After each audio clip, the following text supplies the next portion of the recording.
नमस्कार दोस्तों, हमारे YouTube चैनल सरकारी जॉब ऑल टाइप में आप सभी का बहुत बहुत स्वागत है।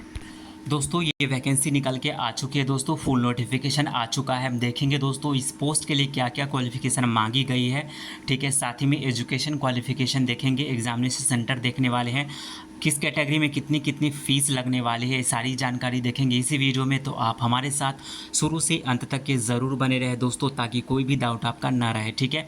तो चलिए दोस्तों डायरेक्ट चलते हैं नोटिफिकेशन की तरफ और देखते हैं। और हाँ, इससे पहले आप सभी को हम बताना चाहेंगे कि अगर आप हमारे चैनल पर नए हैं तो चैनल को तुरंत सब्सक्राइब कर ले, साथ ही बेल आइकन को दबा ले और अपने दोस्तों में वीडियो को शेयर करना ना भूलें।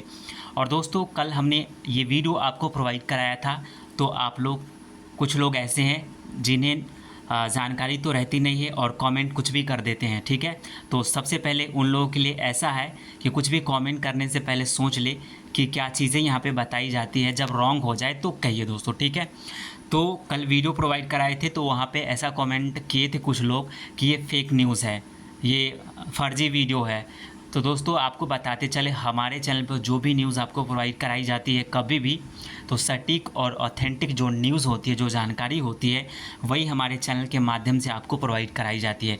कभी ना कभी भी कोई भी वीडियो ऐसा नहीं डाला गया है चैनल पे जो कि आप लोगों को गुमराह करता है, ठीक है। जो भी ओरिजिनली सटीक जानकारी आप सभी के लिए होती है, जो कि आप लोगों के लिए फ़ायदेमंद होती है, वही चीज़ हमारी चैनल के माध्यम से आपको प्रोवाइड कराई जाती है, ठीक है। तो जिन लोगों को वीडियो अगर गलत लगता है तो हमारे वीडियो को स्किप करके जा सकते हैं, कोई दिक्कत नहीं है, ठीक है। तो चलिए दोस्तों बाकी हम चलते हैं आगे की तरफ और फुल नोटिफिकेशन जो आ चुकी है हम उसको रीड आउट करते हैं, ठीक है। बने रहे लास्ट तक हमारे साथ ताकि आपका कोई भी डाउट ना रहे, ठीक है। तो दोस्तों यहाँ पर देख रहे हैं कि SGPIG मतलब कि Sanjay Gandhi post graduate institute medical science की तरफ से दोस्तों वेरियस पोस्ट निकल के आ चुकी हैं, जो कि कल शॉर्ट नोटिफिकेशन आया था और आज ही दोस्तों ये फुल नोटिफिकेशन आ चुकी है, ठीक है। तो चलिए देखते हैं वन बाय वन करके कौन कौन सी पोस्ट निकली है, कैटेगरी वाइज क्या क्या क्वालिफिकेशन, ये सारी जानकारी देखेंगे हम, ठीक है। तो दोस्तों ये सारी चीज़ें तो आपने देख लिया था कल, जो कि शॉर्ट नोटिफिकेशन में ये चीज़ें आई थी। तो यहाँ पे कैटेगरी वाइज वैकेंसी डिटेल्स भी यहाँ पे प्रोवाइड कराई गई है, लेवल कौन सी रहने वाली पोस्ट की, तो ये वीडियो को पॉज करके देख सकते हैं दोस्तों, ठीक है। तो हम चलते हैं दोस्तों और डायरेक्ट हम एजुकेशन क्वालिफिकेशन को देखेंगे, साथ ही में सिलेक्शन प्रोसेस, उसके बाद देखेंगे एप्लीकेशन फ़ीस वगैरह सारी चीज़ें, ठीक है। तो बने रहे हमारे साथ। तो दोस्तों ये सारी चीज़ें आपने तो देख ही लिया था, ठीक है। तो चलिए दोस्तों हम अब आगे देखें। यहाँ पे जनरल इंस्ट्रक्शन जो प्रोवाइड कराई गई है दोस्तों, इस वीडियो को पॉज करके देख सकते हैं। बढ़ते हैं आगे की तरफ एजुकेशन क्वालिफिकेशन देखने के लिए, ठीक है। तो हम आपको बताते चले दोस्तों, यहाँ पे ये चीज़ें आपको बता दी गई कि इसका जो होगा एग्जामिनेशन दोस्तों, वो एग्जामिनेशन ऑनलाइन एग्जामिनेशन किया जाएगा, ठीक है। तो अब हम आगे देख लेते हैं एप्लीकेशन फ़ीस के बारे में, ठीक है। तो दोस्तों यहाँ पर देख ले एप्लीकेशन फ़ीस जो रहने वाला है, ठीक है। तो एप्लीकेशन फ़ीस जो है कि यहाँ पर बताई गई कि आपको जो ये फ़ीस लगने वाली है, वो किसी भी कैटेगरी की फ़ीस जो है वो दोस्तों आपको वो नहीं दिया जाएगा, ठीक है। एप्लीकेशन फ़ीस मतलब नॉन रिफंडेबल रहने वाला है, ठीक है। UR के लिए यहाँ पे 1,000 रुपये रहने वाले, जो कि GST चार्ज के साथ में 1180 रुपये लगेंगी। वहीं पे OBC EWS में 1,000 है और यहाँ पे 1180 लगेंगी। SC ST से हैं तो 708 रुपया आपको पेमेंट करनी होगी, ठीक है। तो ये सारी जानकारी है दोस्तों आप सभी के लिए। चलिए हम अब देखेंगे दोस्तों जो आपके लिए जो जनरली जानकारी रहेंगी दोस्तों, वो चीज़ें हम देख लेते हैं, ठीक है। तो बने रहे हमारे साथ। तो इस तरीक़ा से देख रहे हैं दोस्तों, यहाँ पे सारी इंस्ट्रक्शन आपको प्रोवाइड कराई गई है, ठीक है।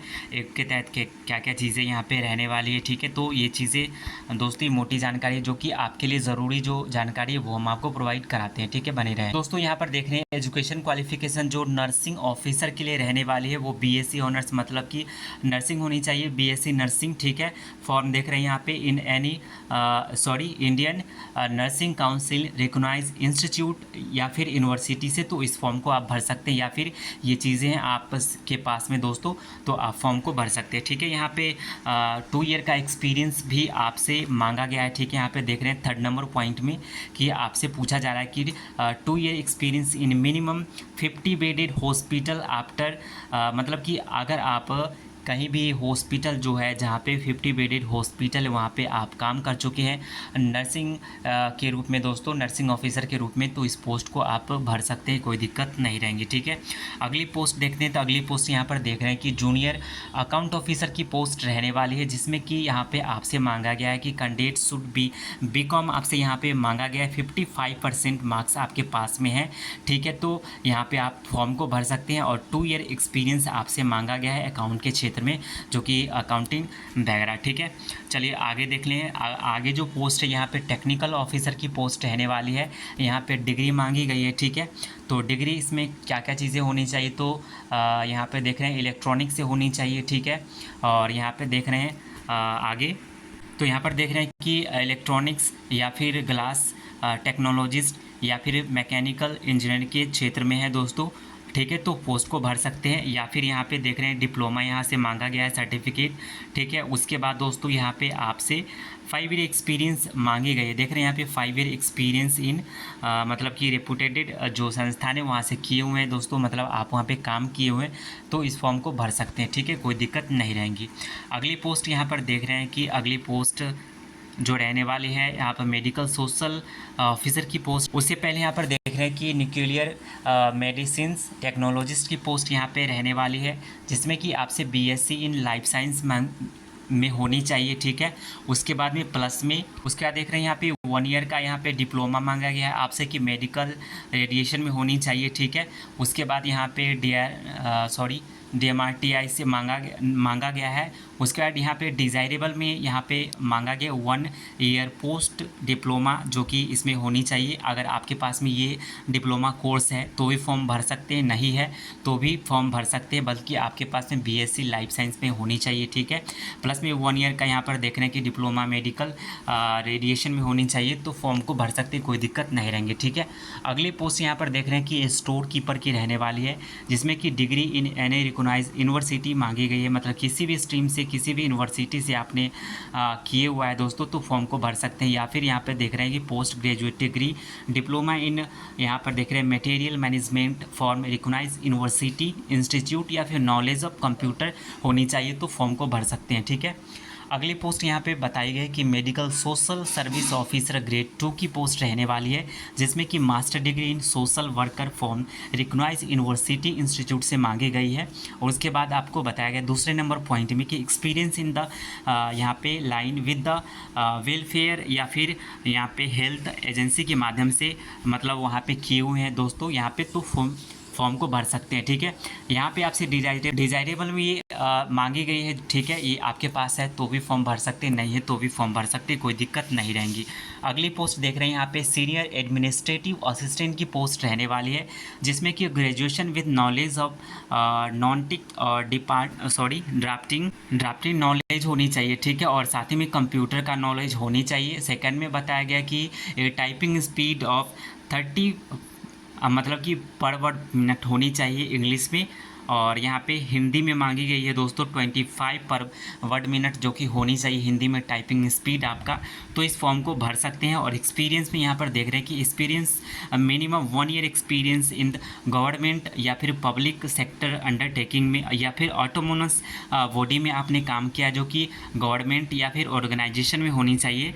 ठीक है, तो इस फॉर्म को भर सकते हैं। ठीक है, तो यहाँ पे एक्सपीरियंस आपका लगने वाला है 1 ईयर का। ठीक है, तो चलिए अब आगे हम देख लें अगली पोस्ट क्या है। तो अगली पोस्ट यहाँ पर देख रहे हैं स्टेनोग्राफर की पोस्ट रहने वाली है, जिसमें कि ग्रेजुएशन आपसे मांगा गया है, और स्टेनोग्राफी जो स्पीड है वो 80 वर्ड पर मिनट होनी चाहिए, या फिर हिंदी में या फिर इंग्लिश में। ठीक है, हिंदी दोस्तों 80। और उसके बाद यहाँ पे तीसरे नंबर पॉइंट में बताई गई कि टाइपिंग स्पीड 25 वर्ड पर मिनट, जो कि हिंदी में, और 30 वर्ड पर मिनट आपसे इंग्लिश में मांगी गई है कंप्यूटर डेस्कटॉप मोड में। ठीक है, तो ये चीज़ें आपके पास होनी चाहिए। ठीक है, स्पीड वगैरह। तो आगे चलते हैं, अगली पोस्ट देखते हैं। अगली पोस्ट यहाँ पे CSST असिस्टेंट की पोस्ट रहने वाली है, जिसमें कि आपसे +2 मांगी गई है साइंस में विद डिप्लोमा इन CSST यहाँ से आपसे मांगी गई है उसके बाद दोस्तों CSST में आपने डिप्लोमा किया है, साथ ही में आपसे यहाँ से मांगी गई 3 ईयर एक्सपीरियंस इन CSST इन मतलब टेक्नोलॉजी हॉस्पिटल में आपने काम किया हुआ है दोस्तों टेक्निक के रूप में, तो फिर फॉर्म को भर सकते हैं। ठीक है, अगली पोस्ट यहाँ पे ड्राफ्टमैन की है। यहाँ पे मैट्रिकुलेशन मांगा गया है एनी रिकॉग्नाइज्ड यूनिवर्सिटी या फिर बोर्ड से। ठीक है, उसके बाद 2 ईयर्स यहाँ पे डिप्लोमा सर्टिफिकेट इन सिविल यहाँ पे डक्समैन के रूप में या फिर ITI equivalent from recognised institute से साथ ही में 1 ईयर एक्सपीरियंस आपसे मांग लिया गया। ठीक है, ड्राफ्टिंग के क्षेत्र में, तो आप यहाँ पे फॉर्म भर सकते हैं। अगली पोस्ट यहाँ पे हॉस्पिटल अटेंडेंट ग्रेड 2 की पोस्ट रहने वाली है, जिसमें कि आपसे 10th पास सिर्फ और सिर्फ मांगी गई है। और उसके बाद यहाँ पे डिज़ायरेबल में एक्सपीरियंस की बातचीत करें तो यहाँ पर देख रहे हैं कि एक्सपीरियंस हैविंग नॉलेज जो कि वर्किंग जो होनी चाहिए सिविल या फिर मटेरियल हॉस्पिटल में या फिर नर्सिंग होम में आपने काम किया हुआ है, तो यहाँ पे फॉर्म भर सकते हैं। वो कि डिज़ायरेबल है या ये एक्सपीरियंस दोस्तों ये मायने नहीं रखती यहाँ पे, क्योंकि ये डिज़ायरेबल है, ये एक्सपीरियंस है तो भी नहीं है तो भी इस फॉर्म को भर सकते हैं। यहाँ पे सिर्फ और सिर्फ 10th मांगी गई है, किसी भी प्रकार का कोई भी सर्टिफिकेट आपसे मांगी नहीं गई है। देखते हैं दोस्तों एम्स में जब भी वैकेंसी आती है तो फर्स्ट एड यहाँ पर मांगी जाती है, लेकिन यहाँ पर कोई फर्स्ट एड सर्टिफिकेट नहीं है, फिर भी आप फॉर्म को भर सकते हैं, कोई दिक्कत नहीं रहेंगी। ठीक है, अब हम आगे देखते हैं, बने रहे हमारे साथ। यहाँ पे अगली पोस्ट OT असिस्टेंट की पोस्ट रहने वाली है, जिसमें कि BSc आपसे मांगी गई है। और उसके बाद में यहाँ पे बताई गई कि BSc में आपसे देख रहे हैं कि एनेस्थेसिया ऑपरेशन थिएटर टेक्नोलॉजिस्ट के रूप में। ठीक है, उसके बाद फिर आगे यहाँ पे दूसरे में बताई गई कि BSc OT anaesthesia OT technologist या फिर BSc एनेस्थेसिया टेक्नोलॉजिस्ट या फिर फॉर्म रिकॉग्नाइज्ड यूनिवर्सिटी इंस्टीट्यूट से है दोस्तों, तो इस फॉर्म को भर सकते हैं। ठीक है, तो दोस्तों फ़िलहाल ये जानकारी है। और उसके बाद एप्लीकेशन जो ऑनलाइन मोड में आपका रहने वाला है। ठीक है, यहाँ पे सारी इंस्ट्रक्शन बताई गई कि क्या क्या चीज़ें आपसे फॉर्म भरने टाइम में मांगी जाएगी, तो इसको आप वीडियो को पॉज करके देख सकते हैं दोस्तों, नहीं तो ये वीडियो बहुत लेंदी हो जाएंगी। ठीक है, तो बने रहे हमारे साथ, आगे हम देखते हैं क्या और चीज़ें बताई गई आप लोगों के लिए जो इम्पोर्टेंट रहने वाली है। तो दोस्तों यहाँ पर बताया गया कि आपका जो एग्ज़ामिनेशन है इसमें आपको नॉर्मलाइजेशन मोड भी मेथड भी अपनाई जाएंगी, जो कि इस प्रकार से रहने वाली है। आप वीडियो को पॉज करके देख सकते हैं दोस्तों, बहुत अच्छी बात है दोस्तों। वहाँ पे आपको एम्स में ये देखने के लिए नहीं मिलती है, लेकिन आपको ये देखने के लिए मिलेगी यहाँ पे आपको। ठीक है, जो कि बहुत बड़ी अच्छी बात है दोस्तों, क्योंकि कई शिफ्ट में एग्जामिनेशन को कंडक्ट करवाया जाएगा, इसीलिए ऐसा प्रोसेस यहाँ पे ऐसा मेथड को लागू किया गया है। ठीक है, तो दोस्तों यहाँ पे ऑनलाइन एप्लीकेशन डेट दोस्तों बहुत ही जल्द मतलब स्टार्टिंग होने वाली है। ठीक है, और तो हमने सारा चीज़ यहाँ पर देख लिया दोस्तों। और भी कोई क्वेरीज़ है आपका दोस्तों तो हमें ज़रूर कमेंट करें। और हाँ, आपको हम बता दें कि अभी सिलेबस के बारे में कोई भी यहाँ पे चीज़ें नहीं बताई गई हैं, लेकिन जैसे ही कोई सिलेबस आता है, एप्लीकेशन जब भी स्टार्ट हो जाता है दोस्तों, हम आप लोगों के लिए वीडियो ज़रूर लेकर के आएँगे। तो फिलहाल दोस्तों इतना ही आप सभी लोगों के लिए है मेरे पास, तो चलते हैं और बहुत जल्द आपसे फिर मिलते हैं। तब तक के लिए दोस्तों धन्यवाद।